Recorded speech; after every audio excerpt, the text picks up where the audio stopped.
Hey, church, this is Ryan Oschlager, your lead pastor. You're seeing this instead of me being there live preaching and right in front of you because I had surgery on Wednesday and I did not recover as quickly as anticipated. 48 to 72 hours was the window, but that didn't work out. So we're continuing our series in Proverbs where we've looked at Proverbs about words, works, Proverbs about words, our work, wealth. And now we're talking about Proverbs and relationship. In December, we're going to talk about relationships kind of outside the domestic sphere, outside the family. And then January, we're going to talk about relationships inside the family. But you're not going to get the normal this morning, and I'm sorry for that. Molly was going to do our scripture reading this morning, and apologies to her. Technologically, with the PowerPoint and me being here and how that worked together, that didn't work out. And you're getting a sermon that hasn't been rehearsed. It was finished today, but not rehearsed. So my delivery may not be as sharp as I'd like, but I trust God will use the content anyhow and work through my weaknesses as he so often does. So love you guys. Wish I could be here. But let's get going. Our scripture reading this morning is going to be from assorted Proverbs about relationship. And they're going to be up on the screen as my face gets smaller and put into a box. So let's do that. Whoever winks his eyes plans dishonest thing. He who purses his lips brings evil to pass. The wise of heart is called discerning, and sweetness of speech increases persuasiveness. A man's gift makes room for him and brings him before the great. Many seek the favor of a generous man, and everyone is a friend to a man who gives gifts. An oracle is on the lips of a king. His mouth does not sin in judgment. A just balance and scales are the Lord's. All the weights in the bag are his work. It is an abomination to kings to do evil, for the throne is established by righteousness. Righteous lips are the delight of a king, and he loves him who speaks what is right. A king's wrath is a messenger of death, and a wise man will appease it. In the light of a king's face there is life, and his favor is like the clouds that bring the spring rain. The fear of man lays a snare, but whoever trusts in the Lord is safe. And this, friends, is God's word. In 1686, having spent 6 years serving in the British Parliament, William Wilberforce was finally sick and tired of living for his own glory and started living for God. He trusted his life to Jesus and he was born anew. But it wasn't, he became famous this point forward for his tireless efforts in the British slave trade in the West Indies, abolishing the British slave trade in the West Indies. But it wasn't his first practical effort during his new relationship with God as he began that. Wilberforce first undertook and successfully established in 1690, wait for it, the Society or the Reformation of Manners, which sounds pretty silly to you, if not downright irresponsible compared to abolishing the slave trade.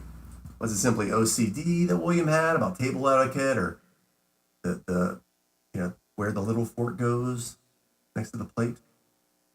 Not at all. Actually, he recognized that in order to make progress in bringing peace to hostile and prejudicial relationships, he and his friend first had to establish basic respect and concern in any relationship. He was firmly persuaded that the people of Great Britain lacked the tools to approach strangers and acquaintances with respect.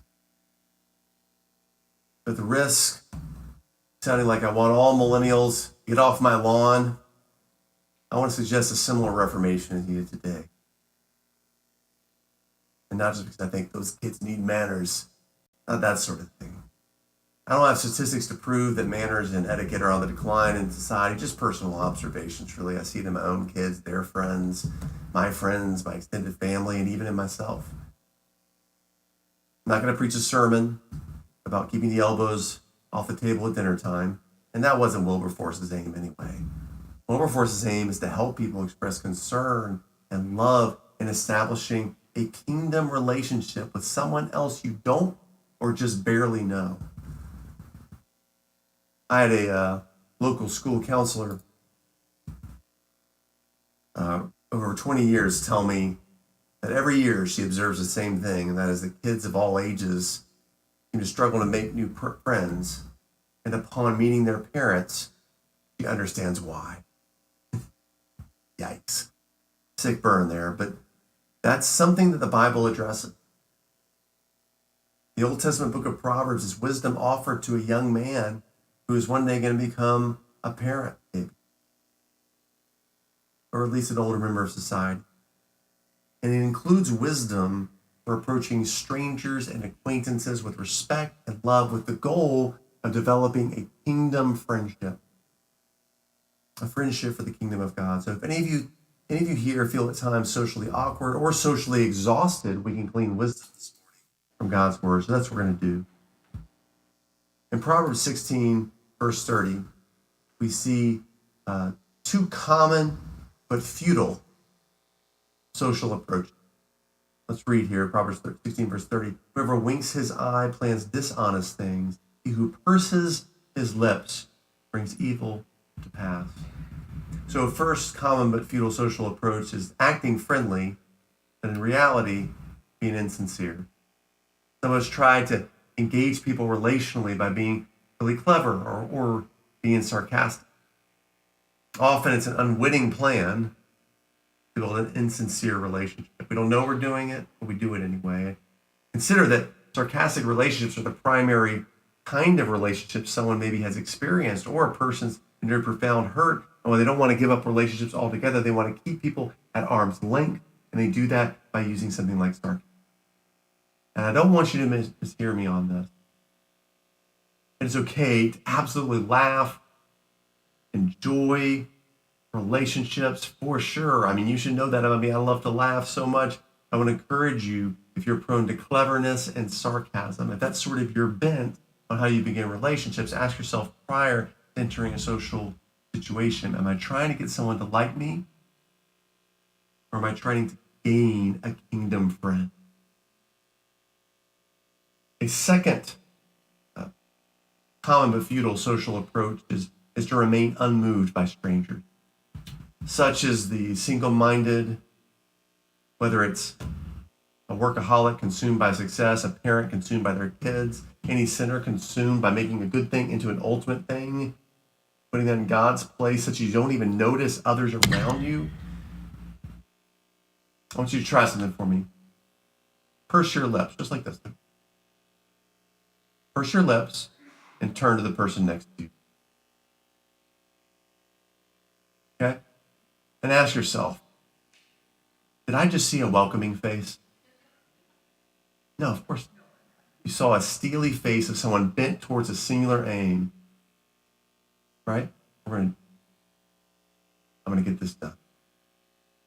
Even if I have to ignore everything and everyone else around me. Nothing's going to stand in my way, least of all strangers or acquaintances who inconveniently get in the way of my pursuit. You don't think you're hurting others, but in reality, you're bringing evil to pass.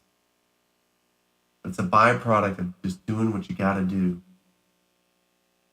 A better approach is up on our screen here, Proverbs 16, verse 21. The wise of heart is called discerning, and sweetness of speech increases persuasiveness. Now, discernment is a fancy word for identifying the right approach. Wisdom is putting that right approach into practice. Discernment is identifying it. Wisdom is putting it into practice. The right approach in this case is sweetness of speech, which can persuade a stranger or an acquaintance into a kingdom friendship, which will not only last on this earth, but last forever, last for eternity. Jesus Christ advocated this approach in his disciples as they knocked on the doors of strangers. He said, as you enter the house, greet it. The Apostle Paul mentored two young men to act similarly. One was to the young Titus, when he said to be gentle and to show perfect courtesy toward all people. For young Timothy, he gave further wisdom based on season of life. He said to Timothy, never speak harshly to an older man, but appeal to him respectfully as though he were your own father. Talk to the younger men as you would your own brothers.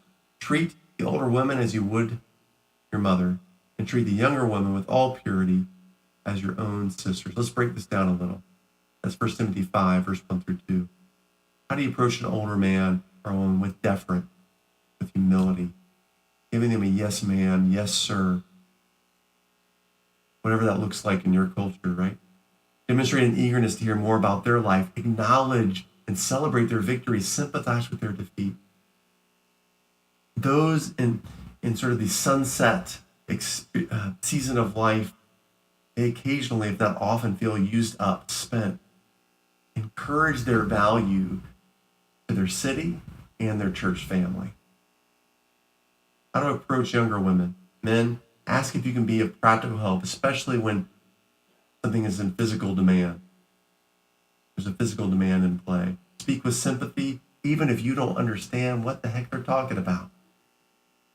The way you can approach a younger woman. Women, acknowledge the pain of youthful problems of younger women rather than disregard them because you know better, because you're older, wiser, more experienced. Acknowledge the pain. Remember what it was like for you. How do you approach a younger man? Men, ask about his passions. Take an interest in them, even when those passions seem occasionally misplaced and you know they're not going to last. They're going to die out. So take an interest. So you can approach with a sweetness of speech. And we even have guidance in God's word for how to do that with different seasons of life. Proverbs also talks about approaching strangers and acquaintances with generosity as a way of building friends for the kingdom. Proverbs 18, verse 16 says, a man's gift makes room for him and brings him before the great. Remember that every person has space in their life for a limited number of relationships. Generosity makes more room. It sort of widens the door for a possible friendship. Proverbs 19, verse 6, many seek the favor of a generous man, and everyone is a friend to a man who gives gifts. Let me give you some practical ideas for gift giving. I asked 3 persons in my life who excel in the art of gift giving to kind of give me some ideas, and I consolidated them into 4 practical ideas for gift giving. Number 1, share what you already have. Share what you already have, a beverage you haven't yet opened, gum that's in your pocket, half a sandwich, a ride in a vehicle if it's appropriate, a phone or laptop, someone in need, the umbrella or other random item in your car that could be of help to someone, even if it's your last one. 2, spontaneously purchase on chance encounters. If you see an acquaintance in front of your neighborhood barista, why not offer to pay for the coffee or tea, right? In line at the grocery store is another opportunity, right? In the past, one thing I've done is I've asked the cashier what they would recommend in the sort of the candy panel behind. You know, you're in line at the grocery store to pay, and there's that panel of candy and candy bars behind you. And I've often asked the cashier, what would you recommend? Whatever they recommend, I buy, and upon purchasing it, as I'm about to leave, I hand them the candy bar or piece of candy as a gift. Just a way to maybe spark a relationship, maybe talk more the next time I see him, maybe leads to a kingdom friendship. You know, bring a gift to someone's house when you go over for formal or informal gathering. Flowers, if appropriate, a bottle of wine, if that's your sort of thing. It doesn't have to be pricey though. If I'm going to a family's house, sometimes I'll ask the parents each child's favorite sweet, and I'll pick it up along the way. Number 4, handwritten or emailed thank you note. So appreciated, I think, by many people. Approach them with generosity, strangers and acquaintances. But now I want to say something here. There are 2 major problems with displaying courtesy through both our speech and generosity. 2 major problems with displaying courtesy. Number 1, it will be misinterpreted. At some point, your act, word of courtesy will be misinterpreted. Some will think you're doing it for personal gain or to make yourself feel better. feel guilty about something, or simply because it's the way you grew up and were raised, right? It's only tradition. The other major problem with displaying courtesy through our speech or through generosity is it will be disregarded. At some point, it will be disregarded. A thank you note will be discarded. A thoughtful question will seem more like a bother than it is genuine interest, and it'll be kind of ignored. It will seem like even perfect courtesy towards those we've just met or barely know. It's all for naught. It would seem like that was a waste of time to show perfect courtesy, that it was for nothing really. Except that genuine respect and concern is always judged rightly and never disregarded when it's ultimately directed towards the right person. It's going to always be judged rightly, never disregarded when it's ultimately directed towards the right person. Proverbs speaks of such a person, a social leader, a king. Turn with me, if you would, to Proverbs chapter 16. You're going to have a Bible underneath in front of you, or use your phone, turn on Proverbs 16. But look at there, Proverbs 16. Proverbs is around Psalms. You're getting close right after that. Proverbs 16. It's hard to wrap our minds around the idea of a functioning king because we ditched the monarchy like 250 years ago. But any ancient Near Eastern monarch will be charged to do two things. Number one, to represent his people to God, but also to represent God to his people. All right, that's important to know. Proverbs 16, starting in verse 10, we're going to read through verse 15. We're going to 10 through 12 to start. An oracle is on the lips of the king. His mouth does not sin in judgment. Now, verse 11 is especially interesting because it doesn't mention the king specifically. A just balance and scales are the Lord's. All the weights are in the bag. All the weights in the bag are his work. So it doesn't mention the king specifically. Many weights, weights and measures were first authorized by the royal standard, and they were actually inscribed before they entered the marketplace. You can trust these weights and scales when you were buying or when you were selling goods.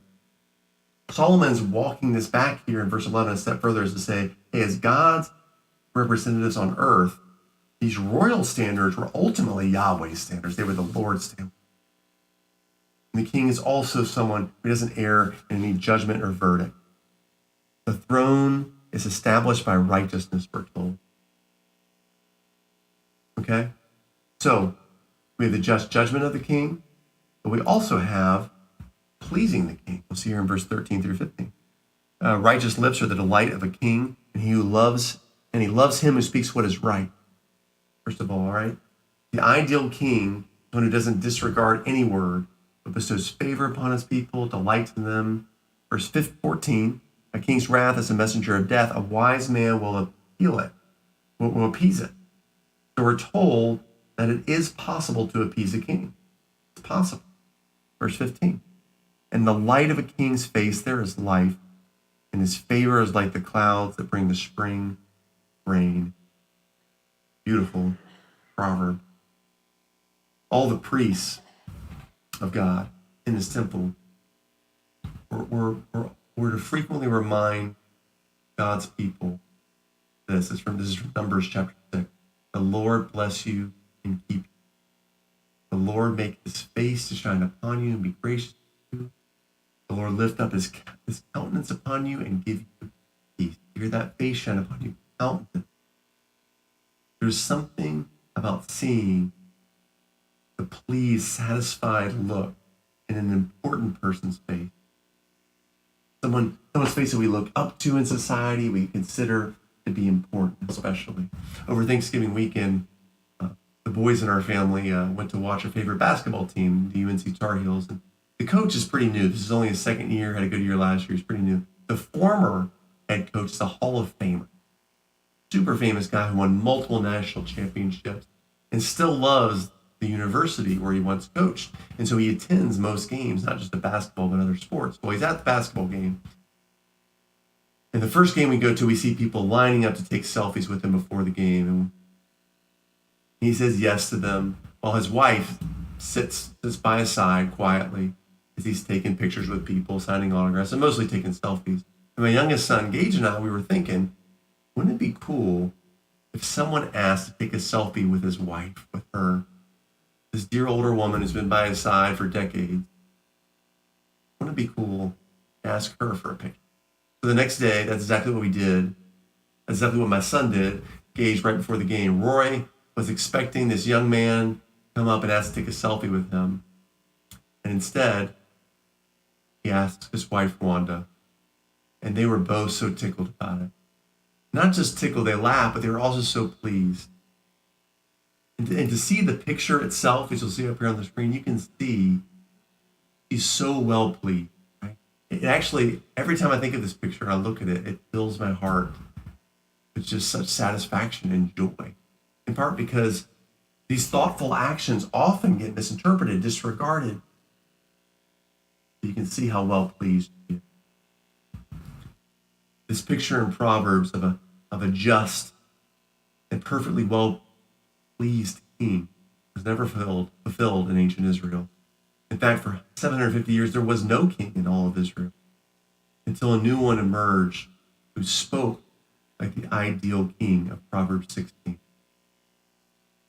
Listen to what that king says. He says, the Father has given judgment to the Son.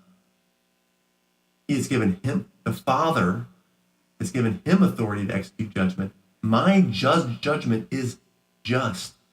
And yet this king, the social leader, lives to only please his king, his father. Listen to what he says here. This is from John chapter 5 still. I seek not my own will, but the will of him who sent me.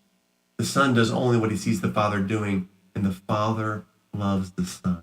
Well pleased. When you show respect, concern with your words, deeds of generosity towards a stranger or an acquaintance, King Jesus never misinterprets it. He always judges justly. He doesn't disregard what you've had to say or the generosity you've shown, but he's well pleased. You and I are created for this. We are created to find satisfaction in the favor, countenance, and light of our King's face. It's called living for an audience of one.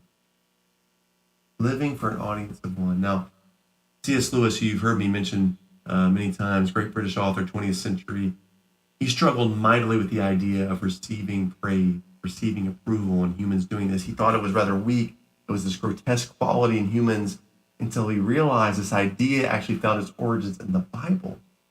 So probably his most famous sermon he ever delivered, called The Weight of Glory. He explains in this sermon this, quote, nothing can eliminate from the parable the divine accolade, well done, good and faithful servant.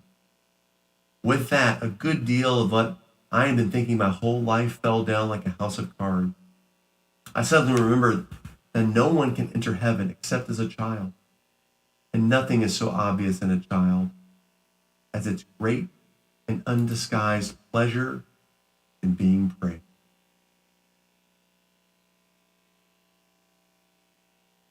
Great and undisguised pleasure in being praised. Apparently, what I had mistaken for humility all those years prevented me from understanding what is in fact the humblest, most childlike, most creaturely of pleasures, the specific pleasure of the inferior, the pleasure of a dog before its master, a child before its father, a pupil before its teacher, a creature before its creator. Lewis goes on to share of his deep satisfaction of having pleased one rightly loved and feared. On top of everything else, living for the audience of one, which just feels so right in life, it's such an apt fit, it's also immediately practical. As we get to the end of this message, you probably, all of us, fall in one of two camps, generally speaking. Either you've heard this message this morning and you're like, hey, yes and amen, brother, right? Like, it's about time we talk about this because it's right in your wheelhouse, right? You demonstrate courtesy to your sweetest feet. You practice thoughtful generosity on the reg. Perhaps to the point where it actually exhausts you. Proverbs 29, verse 25 says, the fear of man lays a snare. When people are big, That's what it means to fear. When people are big and God is small, you can exhaust yourself usually, or you get frustrated with everyone else because they don't respond the way you feel like you should. I have a friend who nearly had a physical and psychological breakdown because he was constantly thinking and doing for others.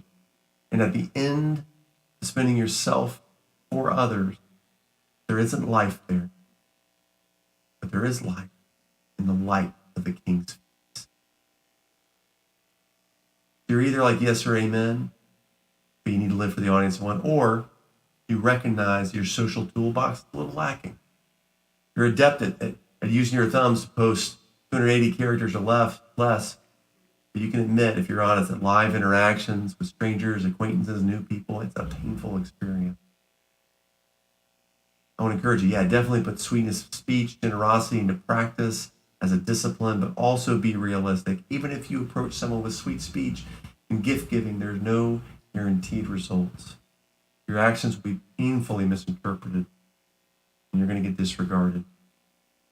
And it's okay to know that's coming, which is why both the socialite and the socially awkward need the same thing, and that is to live for an audience of, for a king in whose face there is light, whose favor is like the clouds that bring the spring rain, who will neither get you wrong nor disregard.